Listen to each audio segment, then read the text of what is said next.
Hi, I'm Charles. And I'm Christy. We're the owners of No Sheep Designs. And also the producers of Elevate Upstate. A lot of people have asked us, what is Elevate Upstate? Well, Elevate Upstate is a show where we talk about everything that's great about living, working, and raising a family in upstate New York. We also have segments with helpful tips on a variety of topics. Don't forget the event calendar. The event calendar. Yeah, we've got some great wacky holidays coming up this week. Tomorrow, we have Jelly Bean Day and Earth Day. That's Tuesday, April 22nd. And on Wednesday, we have Talk Like Shakespeare Day. Who doesn't want to talk like Shakespeare? World Book Night and Administrative Professionals Day. On Thursday, April 24th, we have Pig in a Blanket Day and Teach Your Children to Save. Friday is DNA Day and Hug a Plumber Day. Before we started filming, Christy was telling me that she learned a great little tip about DNA, a little nugget of information. I did. I learned that we share 40 to 50% of our DNA with cabbages. With cabbages? Cabbages. So I think that means we're cabbage heads. It could very well. On Saturday, it's World Veterinarian Day, and it's also Pretzel Day. And on Sunday, it is Tell a Story Day and Pinhole Photography Day. And then next Monday is International Astronomy Day and Blueberry Pie Day. I love blueberry pie. Sounds good to me. So make sure that you check out the event calendar. And like us on Facebook. Have a great day and enjoy the show.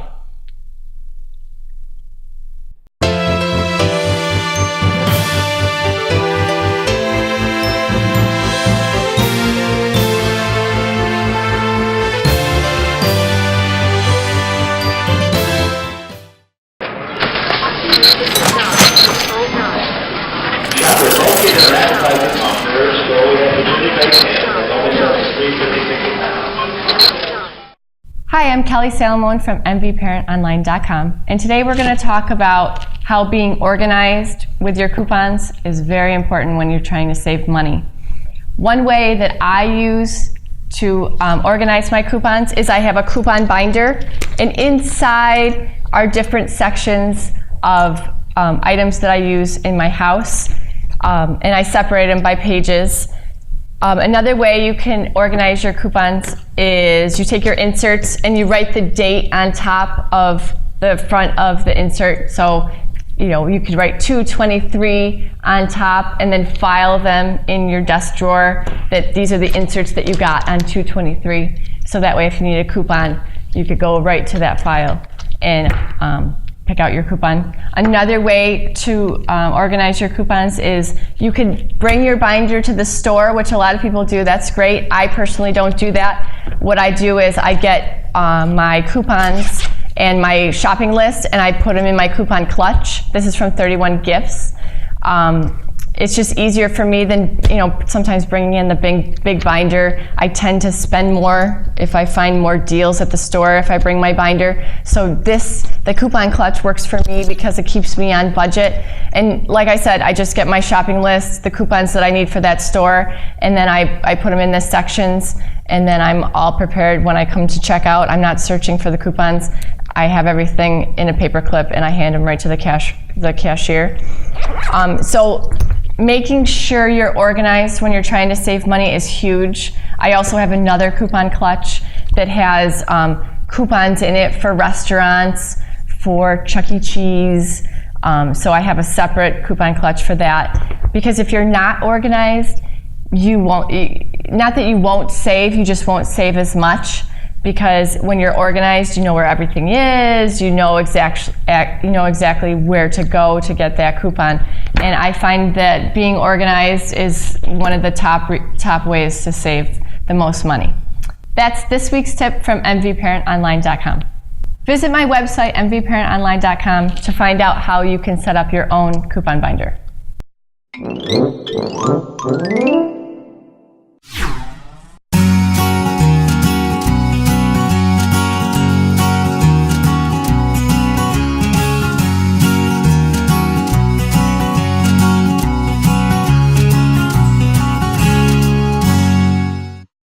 Okay, well, welcome to the RCS Basket and Fashion Show Extravaganza.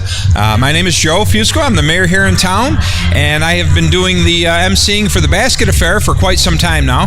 This year, we've taken a new twist, and we're going to be having a fashion show. All proceeds, naturally, are supporting the folks here at RCS and the great works they do, and the educational facility that they offer here is really second to none, and it's very, very important in our community. Hi, I'm Michelle Glasso. I'm the kindergarten teacher at Rome Catholic School, and I'm here tonight at our first annual fashion gala, and it looks like everybody's having fun right now. We have some fashion vendors, we have some hors d'oeuvres, and in a little while we're going to have a fashion show on the runway. We're going to be modeling clothes from MJ's Fashions and Formals in Rome, New York, and our hair was done by La Bella V in Rome, New York also. And we're here tonight to have some fun, showcase our beautiful school, and raise some money for our school. And all the models in the show are teachers and their students. So we're hoping this is a success because we'd like to make it even bigger next year. I'm Carly. I'm Angelina. I'm Adriana. My dress is black and gold. So it's with a bow. The bow's gold. Yeah. Mine is all black, and then right down the middle it has a pink stripe, and then a little bit of lace over that. And my first dress is black and silver, and then my other one is black and red. I'm in 5th grade, and actually earlier I was in all county for the chorus, and so music is what I like to do too. I'm also in 5th grade, and I like to play video games a lot. And I'm in 3rd grade, and I like to dance. Well, hi, Aunt Clarice and Uncle Mikey. I'm Teresa Glasso. I'm in 7th grade. I love being in the fashion show because I'm a fashionista girl. I'm wearing a black short dress, like a night out in the town, if you may will. It's like it has bejewels on the side. Very nice, very classy.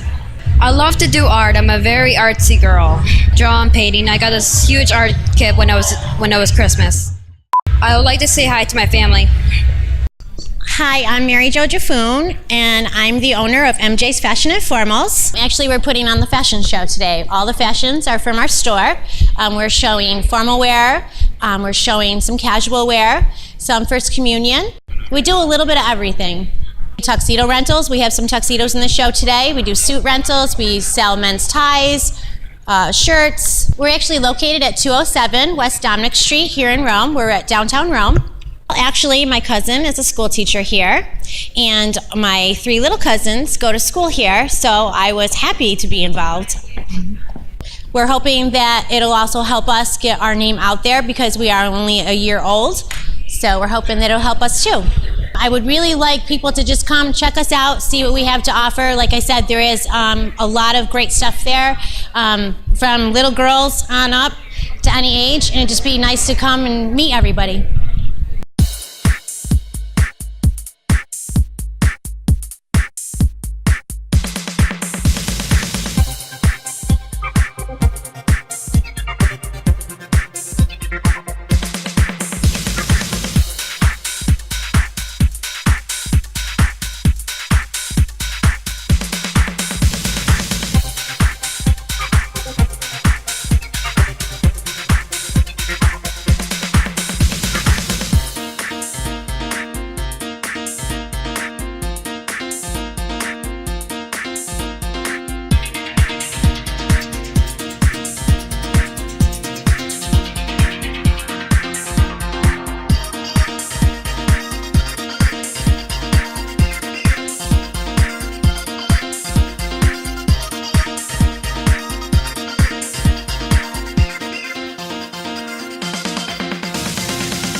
Hi, I'm Andria Heath, the Executive Director at the Utica Zoo, and I'm going to be spending some time with you on Elevate Upstate to talk to you about the Utica Zoo's 100th anniversary. In the beginning of this year, we'll talk more about our Earth Day celebration, April 26th, and Wine in the Wilderness, Saturday, June 7th.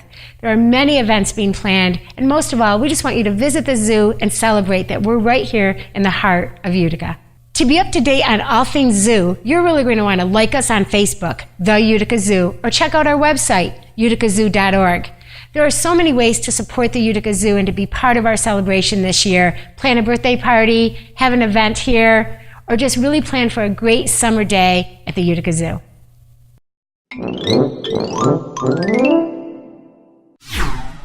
Hey, Scott Trainer here, former host of CNY Flavor and owner of Crazy Otto's Empire Diner. I actually happen to serve this in my restaurant, but I'm going to show you right here how to do it cheap and easy on a shoestring budget. It's called Coconut Cove French Toast. If you like a little taste of the islands right here in upstate New York, stick around because you're going to learn how to do it. Parlez-vous français? Haha, just kidding. Hey, we're talking about French toast today, and there's different ways to do your French toast. You can use your big thick egg bread, which I'm going to use for this particular French toast. This is called a Coconut Cove French toast. Real easy to make if you want to spice things up, do things a little different at home, give your family a little flavor, cheap, easy on a shoestring budget. You can do this and they'll love you for it. Basically, I just got some flaked coconut. You can actually toast it if you want, just in a pan and toast it up. It'll toast up real nice. It's just the flakes. Okay, I got a cup of milk. I got 1 can of coconut milk. A lot of people don't realize you can actually buy the coconut milk. Now, I want to show you this. Do you see this coconut right in here? This is supposed to be milk.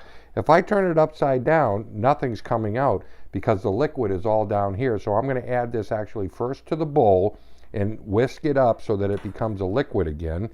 A couple eggs, teaspoon of vanilla, and cinnamon. Naturally, you got to put some cinnamon in it, little flakes in it. We're going to mix it all up together. I'm going to get the griddle out, and I'm going to show you properly how you should grill it. This particular recipe will feed 4 to 6, okay, because remember, this is the big thick egg bread, so it's like at least 2 slices of the small. So first, why don't we get started, and I'm just going to take the coconut milk, and I'm just going to put this right in.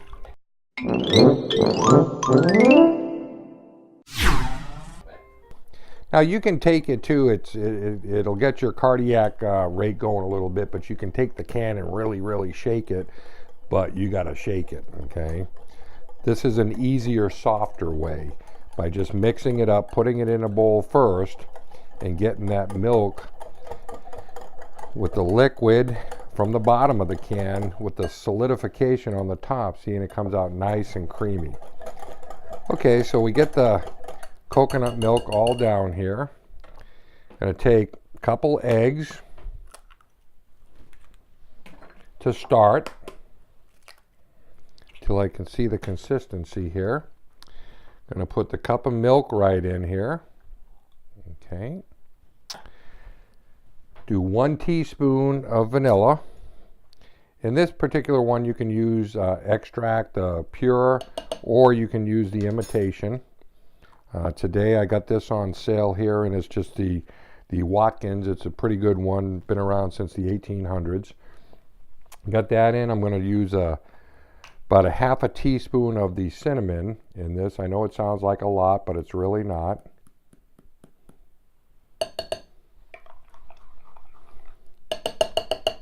Mix that right in.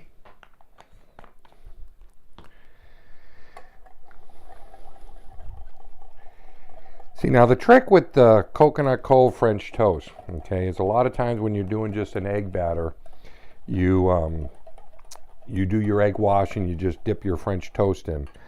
This particular one, it's a little more wet and a little more creamy because of the coconut milk, the milk, and the eggs, okay? And you take your toast and you cut it diagonal before you actually submerge it in your liquid, okay? So what I'll do here is get this all going. I'm going to take about a half a cup here of the coconut right in. And now this is ready to go. It's got a nice consistency. And we're going to put this over to the side. I'm going to take a couple pieces of these bread, and what I mean by cutting it diagonal is just put it at an angle and go corner to corner, okay? So it comes out diagonal, okay? Okay, so here we are, got everything staged, ready to go, got this little tabletop grill. Now, I just want to talk about these because you can find these all day long, and you don't have to go out and buy a new $50 one at JCPenney. You can find them for 20 bucks at Walmart, smaller ones, a little bigger one. You can go on Craigslist. They have these different websites that you can go and buy secondhand stuff for cheap, easy money. So you spend a few bucks and you got a nice little plug-in, 110 volts that you can plug in just about anywhere and do your little grilling on. So here you are, you got your Coconut Cove mix right here with your cinnamon, your coconut milk, your eggs, little crushed coconut flakes inside of it. I got the bread stage ready to go. The grill's on. I actually have it set for 350 degrees. The reason why I put it on 350 and not up to the 450 that this goes is because I want it to cook a little slower.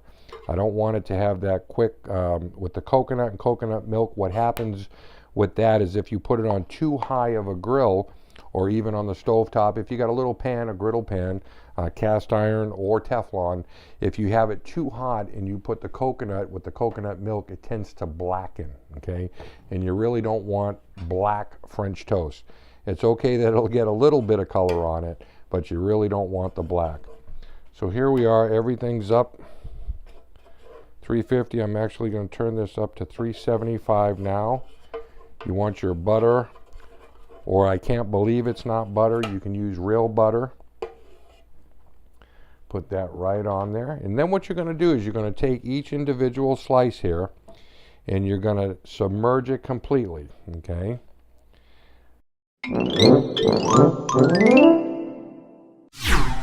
Submerge it completely, let it sit for just a second. See, you're not just dipping it in and pulling it out. And it's got the coconut mixed in. You're putting that right on it. See, a lot of times when you're doing French toast, a lot of people will just take it and just dip it real quick and take it right out of the egg batter, or in this case, coconut milk, and they don't let it actually filter down through the bread, which will make it nice and moist. I've served this several times at my diner because that's what I specialize in, is breakfast. So I'll try some of these new things, and I have to explain to the customers that actually this is a little wet. Okay, it'll be a little wet. Now you saw these two pieces, you got 4 slices here. With the mixture that I made, you could actually use this today and tomorrow. It'll stay fresh in your refrigerator for a few days, and you could probably do about 24 pieces. So if you had a party going on, or several children over and you're doing a little thing, or a little family gathering, especially after 4th of July, you had Mother's Day, you had different things where you had a bunch of people over, you could feed them all with this. And so we're just going to let this sit, and it'll start cooking up. This is getting nice and hot.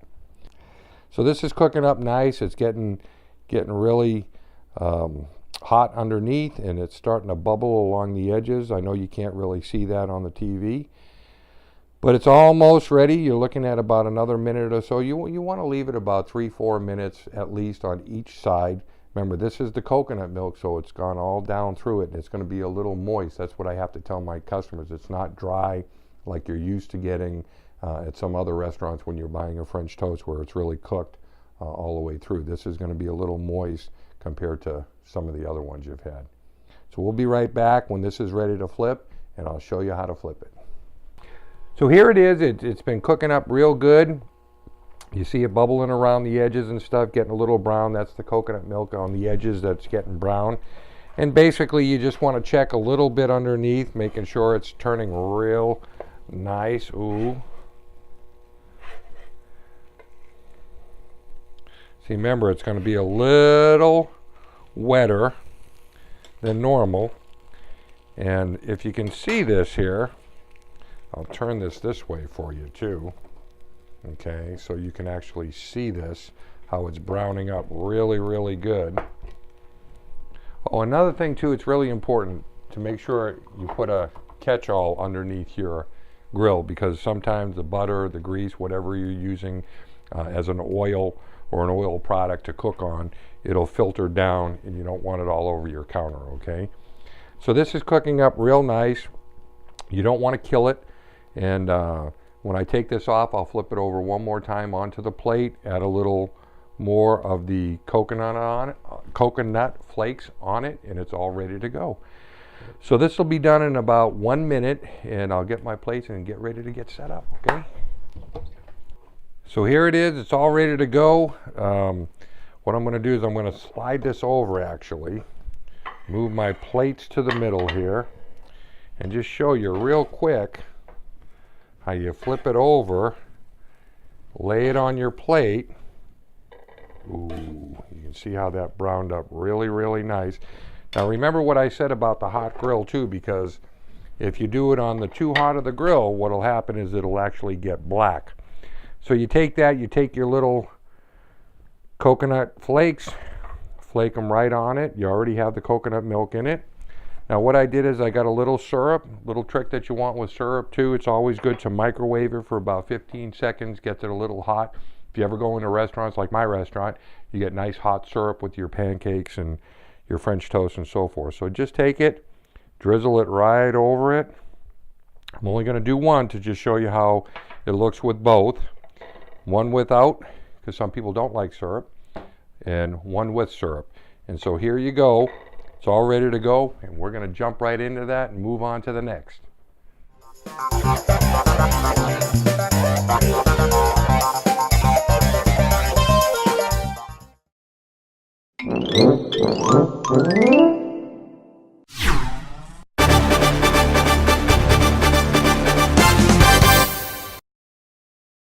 Hi everybody, I'm Eric Tribbett, and this is the business broadcast on Elevate Upstate. Today we have Bill and Kylie here today. Would you like to introduce yourselves?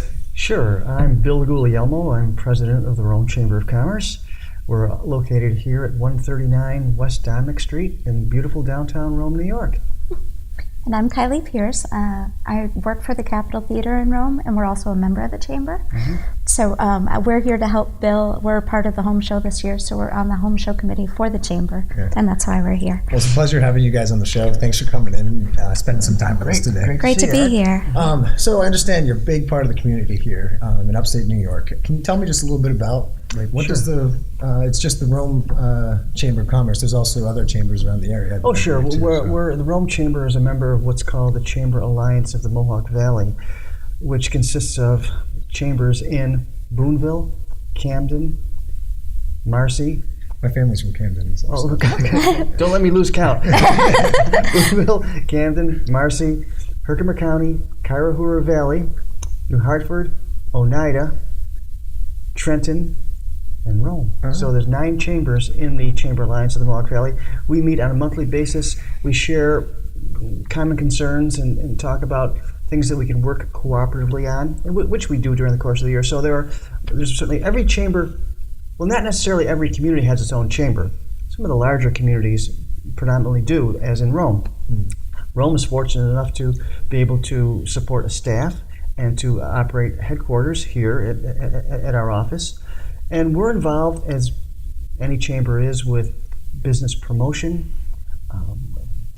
events, education, advocacy, and benefits for our members. When we talk about advocacy, that's legislative action, standing up, speaking out on a particular issue that's going to impact your community or going to impact our membership. We're funded by dues-paying members, business members who voluntarily decide that they want to support the growth of their community by joining their Chamber of Commerce. There's a lot of teamwork there. One hand washes the other. Oh, absolutely. And if, for example, Kylie mentioned that the Capitol Theater is a member. So the Capitol Theater, through her representation, serves on the Rome Home Show Committee. And this is the time of year, every April. Actually, we've been planning the home show since September, October. But every April we hold our annual home show. This year it's going to be April 26, and 27. And this is your 39th anniversary? 39th. That's yes, awesome. yes. Congratulations. Thank guys. you very much. Yeah.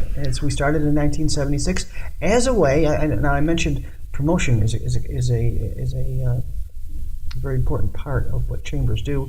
We are promoting businesses that are exhibiting at the home show in the hopes that the public will visit and decide to buy products and services from those businesses. And the Rome Capitol Theater would be one that you would be talking about then? Absolutely. Now, and Kylie can take a moment or two to talk about the Capitol's involvement, which is I love the Rome Capitol Theater. My grandma thank actually you. took me a few times when I first moved to the area. Excellent. Well, Kylie's the development director, and you can certainly touch on some of that. Yeah, cool. Sure, and absolutely. I know that you're a member yourself of the Chamber of Commerce. Yes, too, that's so. true. We've been a member for several years. I know certainly my whole time at the Capitol, I've been there 7 years. We've been members.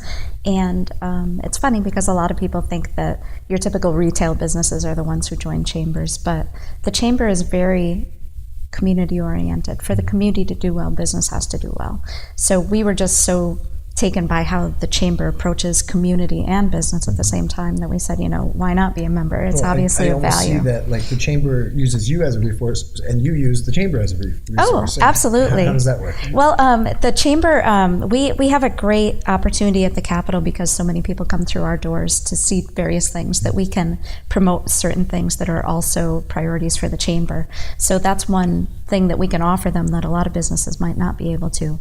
But they offer us all sorts of networking opportunities, the chance to work on the home show committee. This year, we're actually benefiting from the registrations for the home show, or the fees that, well, I hope you do, the fees that come in through the door, the admission. So we're helping with that aspect of it, and the chamber generously said we could keep the contributions as a not-for-profit. So they do great service for all the businesses, including ours. Oh yeah, you guys definitely put a great thing into this community. Can you tell me anything else that we might be missing? Well, it's certainly our pleasure to be able to offer these programs again for businesses to reach more customers. And when people shop in your community, they help to preserve the jobs at those businesses. When they join not-for-profit organizations, they help to preserve the jobs there and develop new jobs. The money that's spent when people shop at stores, the sales tax money that's generated goes to the proper level of government, the city and county levels of government, which helps government to meet their financial obligations. Now what that does is lessen the likelihood of property taxes having to go up. Okay. You can talk to homeowners and business owners who pay property taxes, and it's a ripple effect almost. Yeah, and it's very, very, very costly. So any way that we can reduce the burden of having to pay the cost of providing essential services and city services, public safety, so on and so forth, we want to make the pie larger, so that more people can help to pay the going cost. Not everybody realizes how much of an important part they play in the rural community. And I guess with an event like this, and you said it was on the 26 and 27, 2-day weekend. Of course, things change over the years. When we started the very first home show in 1976, we were Friday night, Saturday night, and Sunday. We found over the years that the exhibitors said, we don't have to have all 3 days. We can just do it too. I said, whatever the customers want. Our goal and Kylie's goal is to get the people to the building.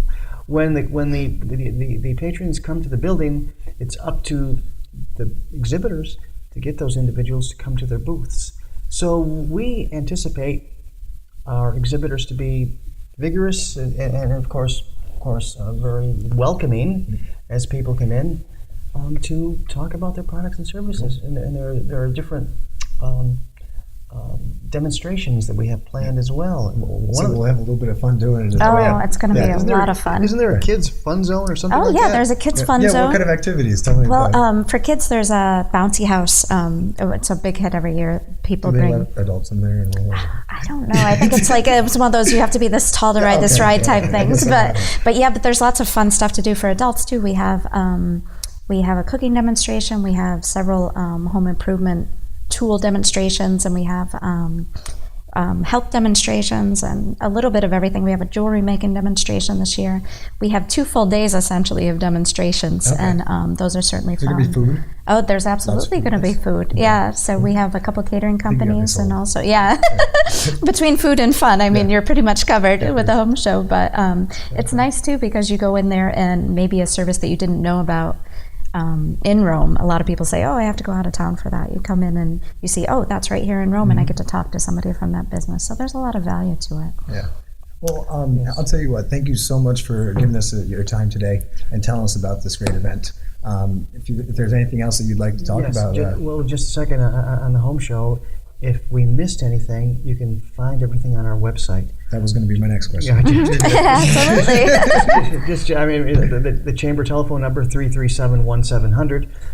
Our website, romechamber.com, where you'll find all the information about specifically the home show and other things that we have coming up throughout the course of the year. So, cool. Thank you for this opportunity. Yes, you bet, Eric. It's a pleasure. Great talking with you, Eric. Definitely. We'll see you soon. And this has been Eric Tribbett on the business broadcast on Elevate Upstate. Thanks, everybody. We'll see you soon.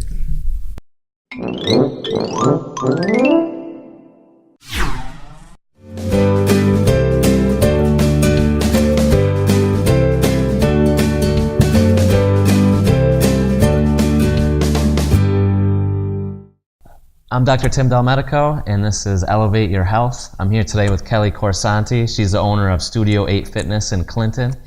And I just wanted to ask you a couple questions here, if you don't mind. Sounds great. How are you doing today? I'm doing great, Tim. Awesome. Thanks for having me on. This is fun. Not a problem. First of all, how did you come up with Studio8 Fitness? What's in that name? A lot of people ask me that because they see the 8 and it's kind of a unique shape. And so I always say there's 2 stories. There's the practical story and the spiritual story. So the practical story is kind of fun. I was trying to think of names, and when you're trying to come up with something, you're sort of throwing out all these ideas, and the number 8 kept coming back to me because it's my favorite number, and it's been my favorite number forever. So I was brainstorming with my friend, and I said, Nancy, what can we do with 8? Something with 8. And she said, well, let's think about what rhymes with 8. And we started thinking of words that rhyme with 8. Create, educate, motivate, celebrate, donate, elevate, upstate. It goes on and on. It's crazy how many words rhyme with 8. So from a marketing perspective, it was, oh my gosh, that's perfect. Makes sense. But also the spiritual piece of it, which is what is the 8? And to me, there is this perfect harmony between the 2 pieces of the 8. And if you look at my logo, it's a yin and yang, the total person, the total development, mind, body, and spirit. And there's also this infinity to it. It's all encompassing. And so for me, when I see it, that's what I see. Great. And the words spin off of that kind of helps. Very interesting. My next question is, how did you get interested in fitness? Where did it come to you? Where did the light bulb come on that you wanted to do this for a living? Well, I did not start in fitness. Fitness exercise was something that was part of my life growing up, but I can't say I was ever really into fitness until after I had my first son, my first child. And like many moms, needing to get back in shape, feeling like your body's left you and will never come back again, I started running because I didn't know what else to do. And decided, a marathon sounds realistic. So I started training for a marathon and realized very soon into it that running isn't the only thing you need to do if you're going to train for something that significant. So I started doing some personal training and doing some cross training and spin classes. Gotcha. So I got certified to be a spin instructor. And while I was, teaching these classes and running as much as I could and doing some strength training, people would ask me questions that I had no idea what the answers were. I need to get more toned arms. How do I do that? And I said, well, I sit on a spin bike. That's what I do. And I run. I don't know anything about arms. Or I have a back problem. What do I do? I don't know. It's not what I don't focus on that. At the time I finished my master's in counseling and I had a teaching background. So I was actually working in the Utica City School District as a consultant with a company called Peaceful Schools. And so that was really what I was doing. But I was fascinated and I wanted to find out the answers. And so I started researching. And the more I researched, the more interested I became. Awesome. And so then I went on to become certified in personal training and did that part-time. Yeah. And I opened the studio in 2009. And been there ever since. Great.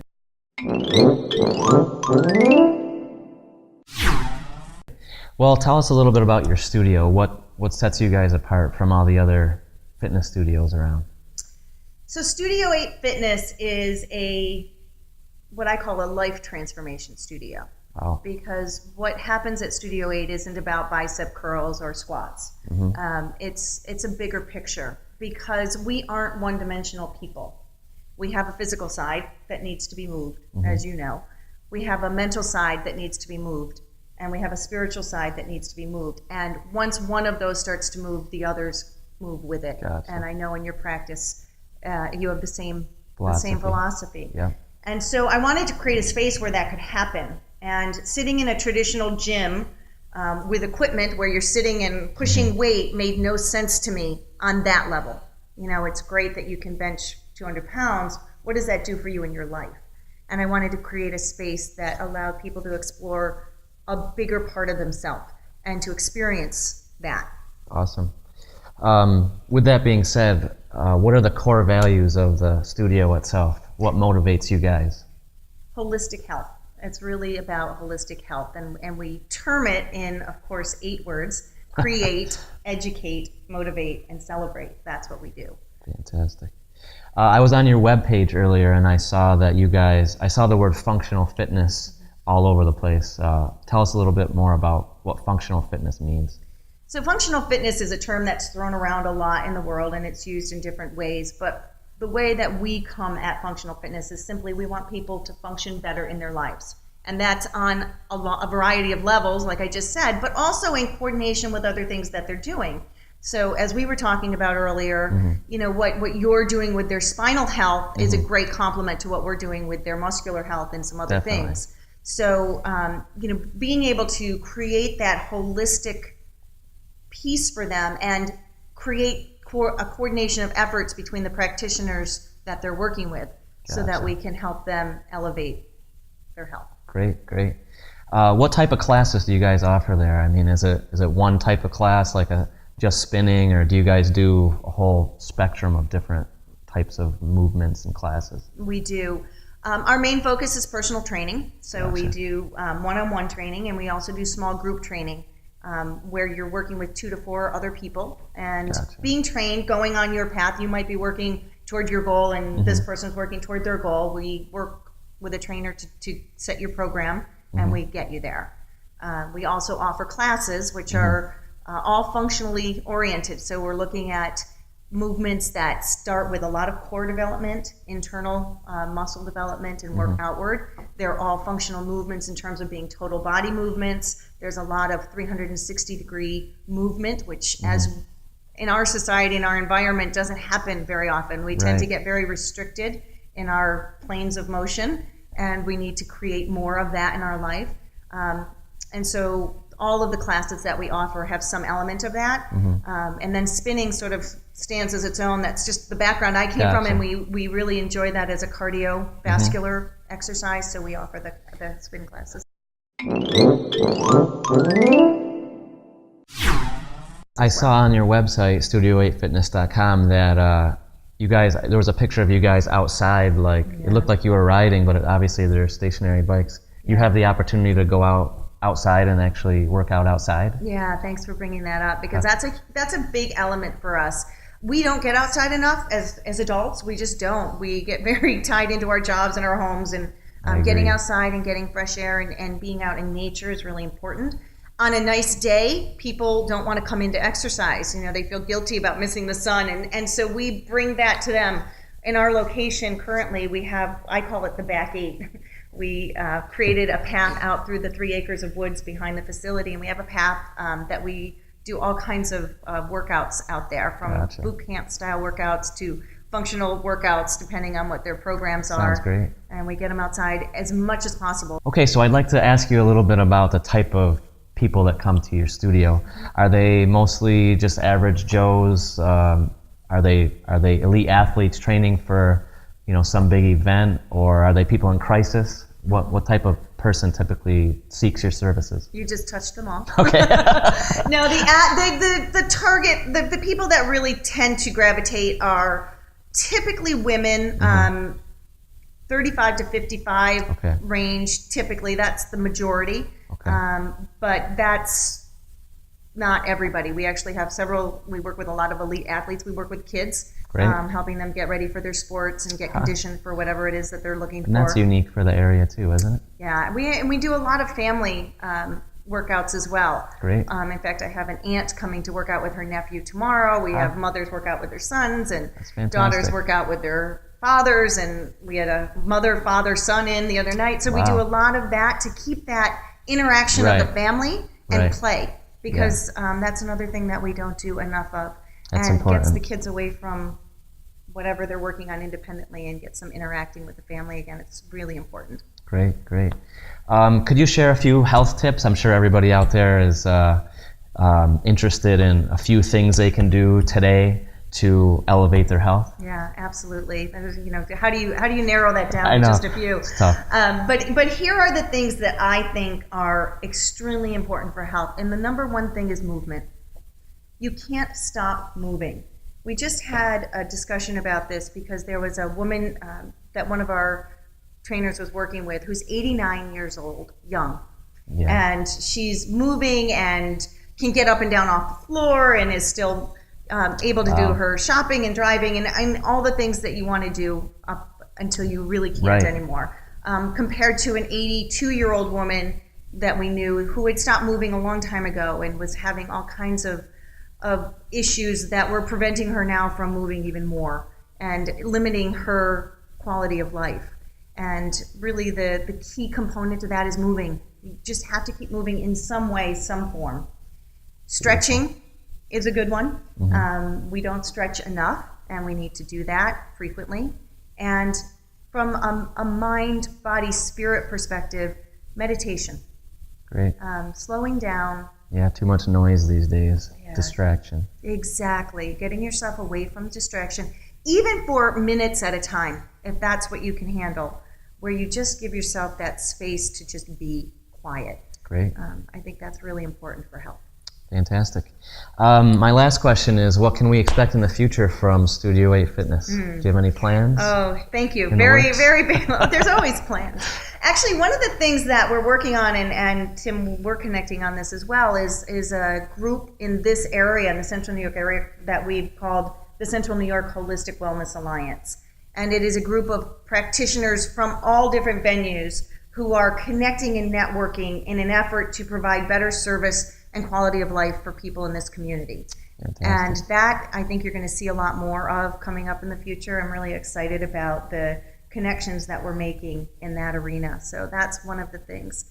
Beautiful. And more to come. It's a great There's- vision. All right, well, that's all the questions I have. I want to thank you for coming today. I appreciate it. Thank you. Thanks So- for having me. I appreciate You're it. welcome. I'm Dr. Tim Delmedico, and we'll see you next week.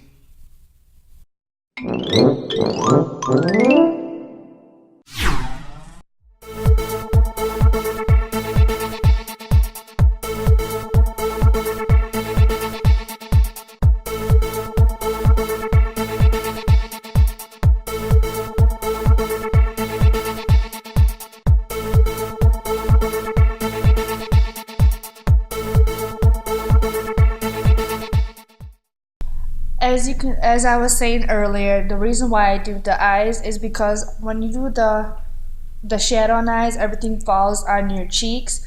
So this is why I usually take the makeup wipe and I just take all this excess makeup off, because we are done with the basic part of the eyes. We'll go back and refix it after, but for now we are done.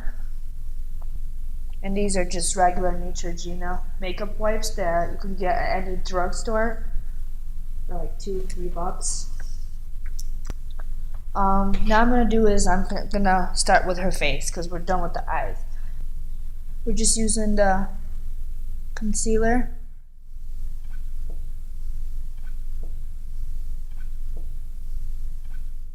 And now we're gonna put her foundation on. You only need a little bit because you're going to blend it all out. And you want to get the neck area too. Before we started this, she already put moisturizer on the face. Before you want to put a foundation on, you want to put moisturizer face where it keeps the makeup longer. This is the blending brush from makeup, and what you do is you blend it in circular motion so you don't get the lines of the makeup on your face.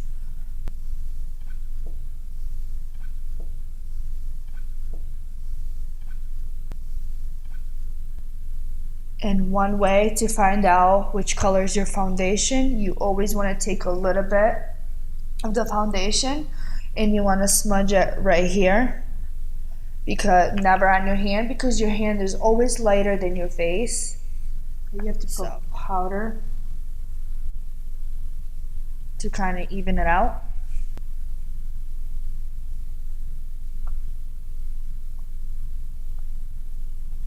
Now that we're done with the basic foundation of her face, we're gonna go back to the eyes and finish up the look, okay? So, and what this does is actually separates the dark with the lighter. So when you actually take a picture, when you go out or during the day, you know what I mean? You can see the difference, and it's not gonna show the dark circle, so you don't look like a raccoon.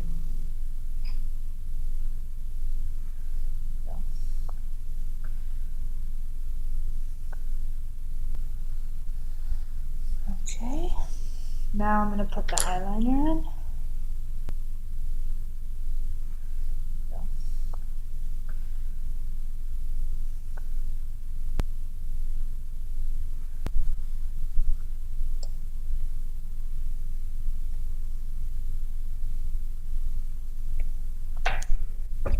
And then you can smudge it out a little bit to make it look even. You want to put bronzer parallel between the lip and the ear.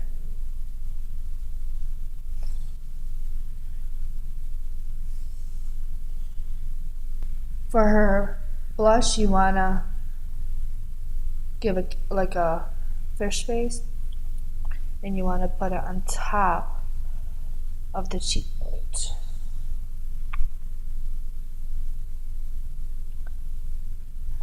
We're gonna finish off by putting the mascara and the setting powder. I use the Volume mascara, which is L'Oreal drugstore. This is the one that gives you more volume, and I use a regular mascara, the length mascara. Okay, you want to start at the bottom and bring it up.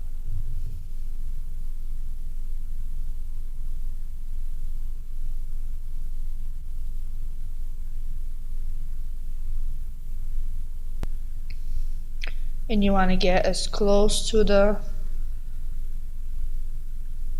eyelash bottom as you can.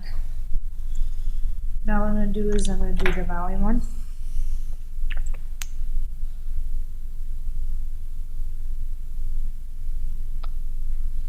And then you always want to do the bottom lashes.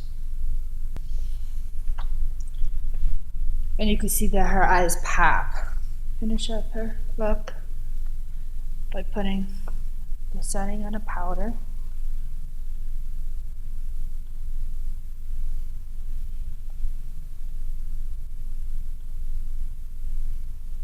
We're done with the face, we're done with the eyes. The only thing that's missing is her lips. So since we're going with the nude look, and we want to keep the lips nude, okay?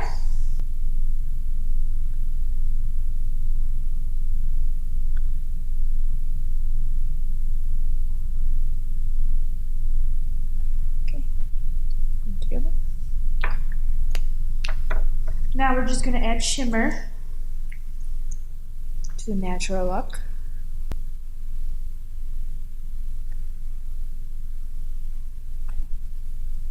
Lost it. And now that we're finished with the whole look, to keep the look stay fresh and looking good all day, you can purchase a makeup setting, long lasting, and literally I use 3 sprays and her makeup will be like this all day. Hi, I'm Elena. I'm Tori, and I learned a natural look today. Step by step. If you guys want to know anything else about any beauty tips, just email us at beauty@elevateupstate.com. Thanks for watching.